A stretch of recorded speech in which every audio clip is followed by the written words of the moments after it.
Reports now நேயர்களுக்கு வணக்கம். இன்று நம்மோடு இணைந்திருக்கும் சிறப்பு விருந்தினர் பாஜகவின் மாநில செயலாளர் திரு அஸ்வத்தாமன் அவர்கள். வணக்கம் சார். வணக்கம். இப்போ டெல்லியில் நடந்த அந்த பிளாஸ்ட், அப்புறமா ஜம்மு காஷ்மீர் போலீஸ் ஸ்டேஷன்ல நடந்த அந்த பிளாஸ்ட், அதுக்கப்புறம் உமர் அப்துல்லா அவர்கள் ஒரு கருத்தை வைக்கிறாரு. அதாவது அந்த ஜம்மு காஷ்மீர் பிளாஸ்ட்ல இருந்த ஃபேமிலிஸை போய் பார்த்துட்டு சொல்றாரு, ஆர்டிகல் 370 அப்புறமா இந்த வயலன்ஸ் எல்லாம் ஸ்டாப் ஆகும் சொன்னாங்க, ஆனா இன்னுமே வன்முறைக்கு ஒரு எண்ட் விழலை அப்படின்றாரு. அதே மாதிரி ஜம்மு காஷ்மீர் ரெஜிஸ்ட்ரேஷன் காரை சிலர் பண்ற விஷயத்தினால மொத்த ஜம்மு காஷ்மீரும் பாதிக்கப்படுது. ஒரு கார் எடுத்து இன்னைக்கு ஜம்மு காஷ்மீர் ரெஜிஸ்ட்ரேஷன் டெல்லிக்கு போறோம் அப்படின்னா நாங்கள் வேறு விதமாக தான் பார்க்கப்படுவோம், எங்களை கொஸ்டின் பண்ணப்படுவாங்க, நானே எனக்கு செக்யூரிட்டி இல்லாமல் போனா நானே அதுக்கு ஆன்சரபிளா இருக்க வேண்டி இருக்கும் அப்படின்றாரு.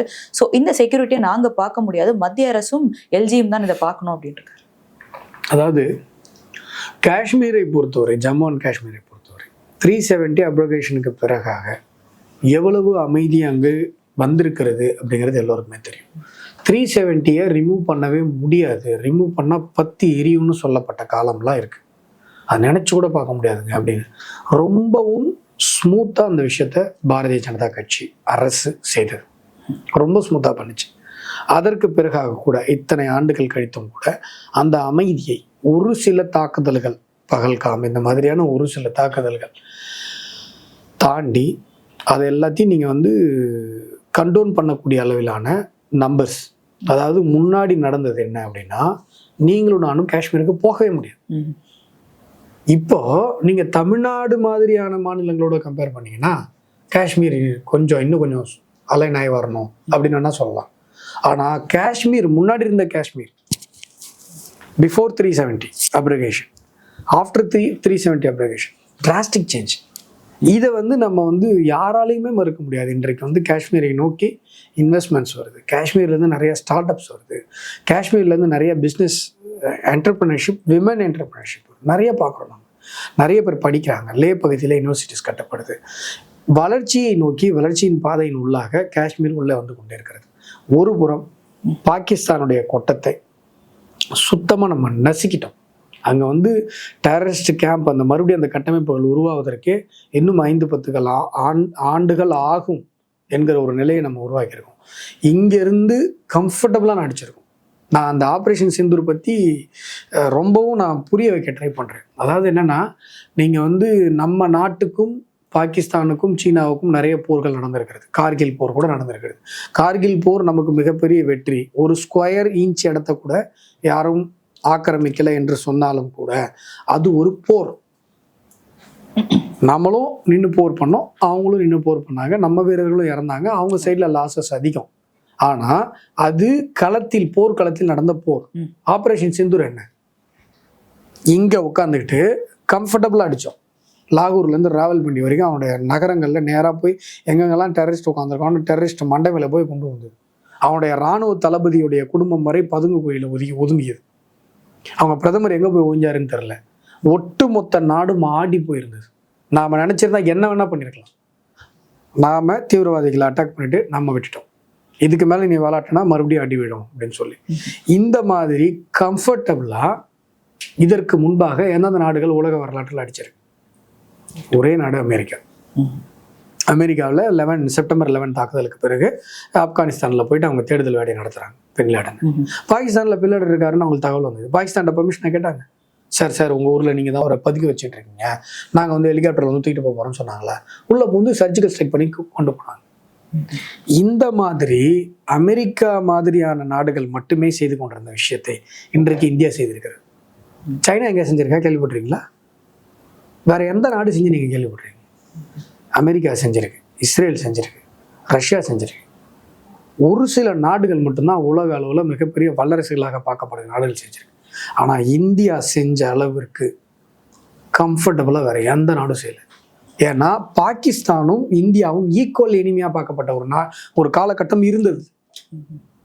இன்னைக்கு இந்தியாவோட ஈக்குவல் எனிமியா அமெரிக்காவோட நீங்க பார்க்க முடியாது. அந்த நிலைமைக்கு இந்தியா வந்துருக்கு. காஷ்மீர் விஷயம் தான் நீங்க கேள்வி கேட்டீங்க. காஷ்மீர்ல பாகிஸ்தானுக்கு ரிலேட் பண்ணாம எப்படி பதில் சொல்ல முடியும்?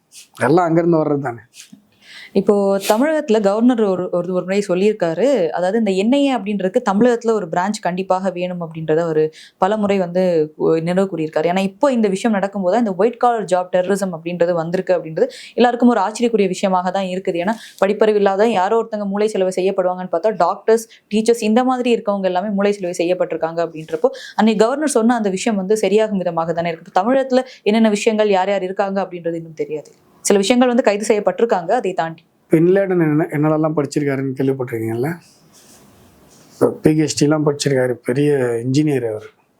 அதனால் படிப்புக்கும் அடிப்படைவாத தீவிரவாதத்திற்கும் தொடர்பு கிடையாது. இது வரைக்கும் பெரிய பெரிய டெரரிஸ்ட்டுங்க எல்லாமே பெரியன்னு சொல்கிறதுனா மிக மோசமான கேவலமான டெரரிஸ்ட்டுங்க எல்லாமே நிறைய படித்தவங்க தான். ஸோ தட் வந்து இன்றைக்கு ஆக்சுவலாக ஒயிட் காலர் டெரரிசம்ன்றதை டேம் பண்ணணும்னா டாக்டருக்கு படித்தவர் இன்னைக்கு தீவிரவாதி ஆகி வெடிகுண்டு தாக்குதல் பண்ணியிருக்காருன்னா அது ஒயிட் காலர் டெரரிசம் சொல்லக்கூடாது. என்னைக்கு என்ன பொறுத்தவரை ஒயிட் காலர் டெரரிசம்னா இங்கே உட்காந்து சில பேர் பண்ணுறாங்க பாருங்கள், அர்பன் டெரரிசம். அதாவது என்னன்னா தீவிரவாதிகளுக்கு ஆதரவாக ஒரு கருத்துருவாக்கத்தை தொடர்ந்து செய்து கொண்டே இருப்பது. நம்ம ஆளுங்க ஒரு விஷயத்தை புரிஞ்சுக்க பண்ணுறாங்க. தீவிரவாதத்திற்கு எதிரான நடவடிக்கை என்று சொன்னால் எந்த விதமான கருத்துருவாக்கத்தையோ பேச்சையோ செயல்பாட்டையோ தீவிரவாதத்தை ஆதரிக்கிற நடவடிக்கைகளையோ முடக்குவதுதான் 0% டாலரன்ஸ் அப்படிங்கிறது. இப்போ வந்து நீங்கள் என்ன பண்ணுறீங்கன்னா தமிழகத்திலே கூட பாஷா மாதிரி நூற்றுக்கணக்கான பேரை குண்டு வச்சு கொண்டுட்டு வந்தவங்களை ஒரு பொலிட்டிக்கல் லீடர் மாதிரியான ஒரு ப்ரொஜெக்ஷனை கிரியேட் பண்ணுறீங்க. அப்போ என்ன சொல்ல வரீங்க? தமிழக அரசாங்கம் அவருக்கு வந்து இறுதி ஊர்வலத்திற்கு அனுமதி கொடுக்கிறது, நூற்றுக்கணக்கான பேர் அந்த இறுதி ஊர்வலத்தில் கலந்து கொள்கிறார்கள். விடுதலை சிறுத்தைகள் மாதிரியான கட்சிகள் எல்லாம் அப்பா அப்பா அப்பா அப்படின்னு சொந்த அப்பாவை கூட அந்த அளவுக்கு அப்பான்னு சொல்லியிருப்பாங்களா தெரியல, அப்பா அப்பா அப்பான்னு அப்படியே கதறி உருண்டு பர்ஃபார்மன்ஸ் பண்றாங்க. இதெல்லாம் என்ன சார் நீங்க சொல்ல வரீங்க? அப்போ இந்த மாதிரியான வாதங்களும் கூட தடுக்கப்படணும் தானே?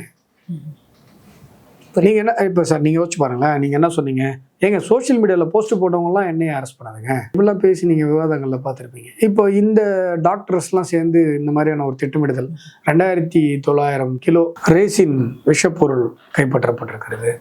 இது எல்லாமே வந்து இந்த மாதிரியான இந்த தீவிரவாதத்திற்கான ஆள் சேர்க்கிற விஷயங்கள் எல்லாமே இன்டர்நெட் மூலமாக சமூக வலைதளங்கள் மூலமாக செய்யப்பட்டிருக்கிறது இந்த உரையாடல் எல்லாம். அப்போது இதெல்லாம் வாட்ச் பண்ணணும் தானே என்ன?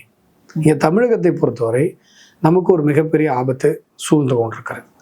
நீங்கள் நல்ல வேலையாக அந்த மூபின் தற்கொலைப்படை தாக்குதல் கோயம்புத்தூரில் அந்த ஸ்பீட் பிரேக்கில் ஏறி இறங்காமல் அவன் பிளான் பண்ண இடத்துல அந்த கார் வெடிச்சிருதுன்னு சொன்னால் மிகப்பெரிய உயிரிழப்பு ஏற்பட்டிருக்கும்.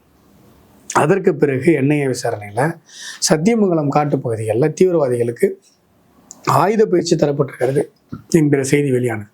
எவ்வளோ ஆபத்தான ஒரு விஷயம். இங்கே மத்திய அரசு என்ஐஏ மாதிரியான அதிகாரிகள் சிறப்பாக செயல்பட்டு இங்கே இருக்கிற தீவிரவாத நடவடிக்கைகளை கட்டுக்குள் வைத்திருக்கிறார்களே ஒழிய மாநில அரசினுடைய காவல்துறை உருப்படியாக எதுவுமே செய்யலை. நீங்கள் கோயம்புத்தூரில் குண்டு வெடிப்பு நடந்த போது கூட குண்டு வெடிப்பு என்று சொல்லலை அவங்க, சிலிண்டர் வெடிப்பு. நீங்கள் ஒரு காலத்தில் இஸ்லாமிக் டெரரிசம்னு சொன்னாங்க, அதில் தவறு ஒன்றும் இல்லை. இஸ்லாமிக் ஃபண்டமெண்டலிசம் டெரரிசத்தை போதிக்கிறது. அது எந்த காரணம் கொண்டும் எல்லா இஸ்லாமியர்களையும் தீவிரவாதிகள் என்று சொல்வதற்கான அர்த்தமாகி விடாது. ஆனால் இஸ்லாமிய தீவிரவாதம் என்ற ஒன்றே இல்லை அப்படின்னு சொன்னால் எல்லா இஸ்லாமியர்களையும் இஸ்லாமிய தீவிரவாதத்திற்குள் பொதுமைப்படுத்துவதாகத்தான் அது போய் முடியும். இஸ்லாமிய கைதிகளை விடுவிக்கணும், இஸ்லாமிய கைதிகளை விடுவிக்கணும் சொல்கிறாங்கல்ல. இஸ்லாமிய கைதிகள் நீங்கள் யாரை குறிப்பிடுறீங்கன்னா தீவிரவாத செயல்களில் போனவங்கள, பர்சனல் வழக்குகளில் கொலை குற்றங்கள்லையோ இல்லை வேறு சில குற்றங்களையோ உள்ள போனவங்கள விடுவிக்கணும்னு அவங்க அதெல்லாம் இந்த லிஸ்ட்டில் வராது. தீவிரவாதத்தில் உள்ள போனவங்க தான் இஸ்லாமிய கைதினா இஸ்லாமியர்கள் எத்தனை பேரும் தீவிரவாதம் தானே அதுக்கு அர்த்தம். அப்படி பொதுமைப்படுத்துறதுக்குள்ள தானே நீங்கள் கொண்டு வரீங்க. நாங்கள் அப்படி என்றைக்குமே சொல்லலை. ஆனால் இஸ்லாமிய தீவிரவாதம் என்கிற ஒரு வார்த்தை பிரயோகத்தையே நாங்கள் வந்து அனுமதிக்க மாட்டோம் அப்படிங்கிற ஒரு உரையாடலை தொடக்கி தமிழ் சமூகத்தில் இன்னைக்கு தீவிரவாத செயலையே தீவிரவாத செயல்னு சொல்ல மாட்டோம். எங்கே கொண்டு வந்து நிப்பாட்டிருக்காங்க பார்த்தீங்களா? யோசிச்சு பாருங்க. சிலிண்டர் வெடிப்புன்னு சிஎம் சொன்னார். அந்த வழக்கு என்ஐஏவுக்கு போகிற வரைக்கும் சிலிண்டர் வெடிப்பு தான் சிஎம் சொன்னார். அதில் அவர் என்ன சொல்ல வர்றாரு யோசிச்சு பாருங்களேன். ஒரு சிஎம் என்ஐஏவுக்கு வழக்கு போகுதுனாலே டெரரிஸ்ட் ஆக்டிவிட்டிஸ் மட்டும்தான் என்ஐஏவோட பதவிக்கு போகும். என்ஐஏ கிட்ட என்கொயரி ஃபைல் எல்லாம் எடுத்துகிட்டு போய் ஸ்டேட் கவர்மெண்ட் கொடுக்குது. அது சம்மந்தமாக சிஎம் ஒரு ட்விட்டு போடுறாரு. அதில் அவர் என்ன சொல்கிறாருன்னா சிலிண்டர் வெடி பண்ணுறாரு. இதன் மூலமாக சிஎம் என்ன சொல்ல வர்றார், இது வந்து இஸ்லாமியர்களுக்கான அப்பீஸ்மெண்ட் பாலிடிக்ஸ், இதான் அவர் கொடுக்குற மெசேஜ். அப்போது தீவிரவாத செயல் என்று சொன்னால், தற்கொலைப்படை குண்டு வெடிப்பு என்று சொன்னால் இஸ்லாமியர்கள் அஃபண்ட் ஆவாங்க, அவங்கள நாங்கள் அப்பீஸ் பண்ணுறதுக்காக சிலிண்டர் வெடிப்புன்னு சொல்கிறோன்னு சொன்னால் பொது வெளியில் நீங்கள் என்ன மனப்போக்கை ஏற்படுத்துறீங்க? எந்த இஸ்லாமியன் வந்து உங்கள்கிட்ட சொன்னான் இல்லை நாங்கள் வந்து டெரரிஸ்ட் ஆக்டிவிட்டின்னு சொன்னால் நான் கோச்சிட்டு ஓட்டு போட மாட்டேன்னு உன்ட்ட வந்து சொன்னானா? என்னுடைய இஸ்லாமிய சகோதரன் உன்ட்ட வந்து இல்லை அது வந்து டெரரிஸ்ட் ஆக்டிவிட்டிஸ் நீங்கள் சொன்னீங்கன்னா நான் ஓட்டு போட மாட்டேன். அப்போ எதுக்கு அந்த மாதிரியான ஒரு கற்பிதத்தை நீங்கள் ஏற்படுத்துறீங்க, ஒரு புது புத்தியை ஏற்படுத்துறீங்க? அப்போது எல்லாருக்கும் அந்த ஃபீல் வரணும், நீங்கள் அதான் எதிர்பார்க்குறீங்க. சார் அது குண்டு வெடிப்பு டெரரிஸ்ட் ஆக்டிவிட்டிஸ் தீவிரவாத செயல்னு சொன்னால், தீவிரவாத தாக்குதல்னு சொன்னால் இஸ்லாமியர்கள்லாம் வருத்தப்படுவாங்க. தீவிரவாத செயல்னு சொன்னாலே இஸ்லாமியர்கள் வருத்தப்படுவாங்க. அப்போது தீவிரவாத செயல்னாலே இஸ்லாமியர்களுக்கு தான் அது அப்படி தானே வருது கனெக்ஷனு. நீங்கள் வெளிப்படையாக தெரியாதுன்னு நினச்சிட்டு பண்ணுறீங்க. ஆனால் மக்கள் யோசிச்சு பார்க்குறாங்க, இஸ்லாமிய சகோதரன் யோசிச்சு பார்க்குறான். ஏன்னா டெரரிஸ்ட் ஆக்டிவிட்டிஸ் நடக்குது, டெரரிஸ்ட் ஆக்டிவிட்டிஸ்னு சொல்லு, அது எதுக்கு நீங்கள் வந்து சிலிண்டர் வெடிப்புன்னு சொல்கிறீங்க? நாங்கள் ஜமாத்தில் இடம் தர மாட்டோம் சொல்லிட்டாங்க. அந்த டெரரிஸ்ட்டுக்கு நான் ஜமாத்தில் இடம் தரேன், நீ டெரரிஸ்ட் ஆக்டிவிட்டிஸ் பண்ணிட்டேன், நீ உண்மையான இஸ்லாமியனே இல்லை. இதுதானேங்க ப்ராப்பர் டிஸ்கஷனு. அதை விட்டுட்டு இல்லைங்க நாங்கள் டெரரிஸ்ட் ஆக்டிவிட்டிஸ்னு சொல்ல மாட்டோம், தீவிரவாத தாக்குதல்னு சொல்ல மாட்டோம், சிலிண்டர் வெடிப்புன்னு சொல்லுவோம். ஏன்னா முஸ்லீம்லாம் அஃபண்ட் ஆகிடுவாங்க. முஸ்லீமே அஃபண்ட் ஆக போகிறாங்க. அப்போ நீங்கள் தொடர்ந்து திமுக மாதிரியான கட்சிகள், காங்கிரஸ் மாதிரியான கட்சிகள் டெரரிஸ்ட் ஆக்டிவிட்டீஸ்னு வந்தாலே டெல்லியில் குண்டு வெடிச்சிச்சுப்பா நீ ஒன்றும் வருத்தப்படாத. நான் ஏன் வருத்தப்படுறேன்? இங்கே இருக்கிற முஸ்லீம், இந்தியன் முஸ்லீம் நான் ஏன்டா வருத்தப்பட போகிறேன்? அவன்லாம் முஸ்லீமே இல்லடா அப்படின்னு இவன் சொல்கிறான். இவங்க இது பண்ணுறாங்க.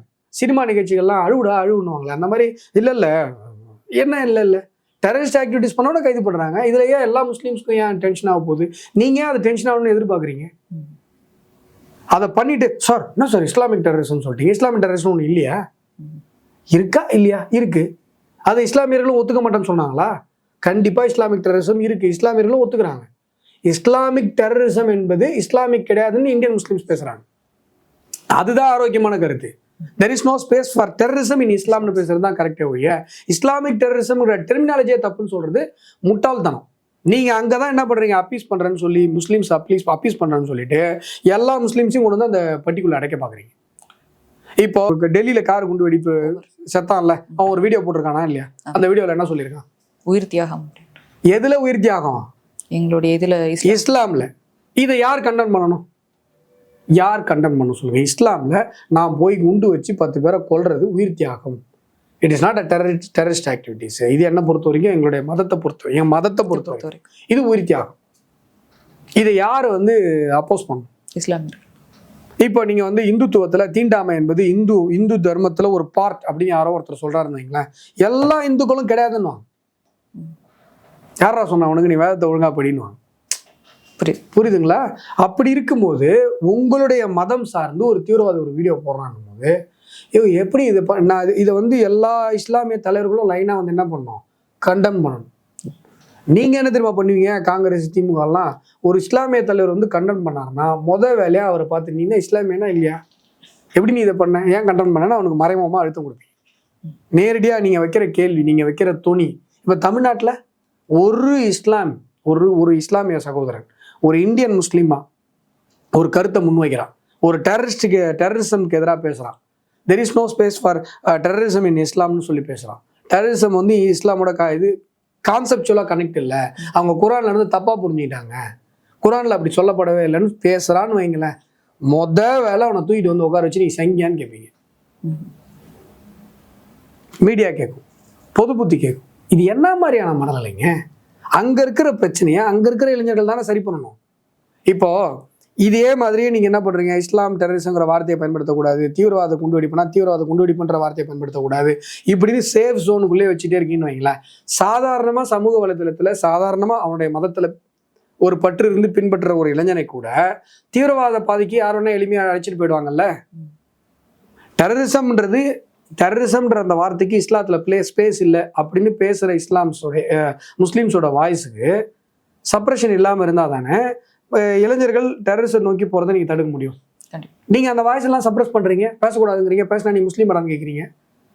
தொடர்ந்து அனைத்து இஸ்லாமியர்களையும் தீவிரவாதத்துக்குள்ள பொதுமைப்படுத்துகிற மிக கேவலமான விஷயத்தை இந்தி கூட்டணியில் இருக்கிற எல்லா அரசியல் கட்சிகளும் தொடர்ந்து செய்து கொண்டிருக்கிறது. இது நிறுத்தப்பட வேண்டும். சார், எங்களோட இணைந்து பல்வேறு கருத்துக்களை பகிர்ந்தமைக்கு ரொம்ப நன்றி.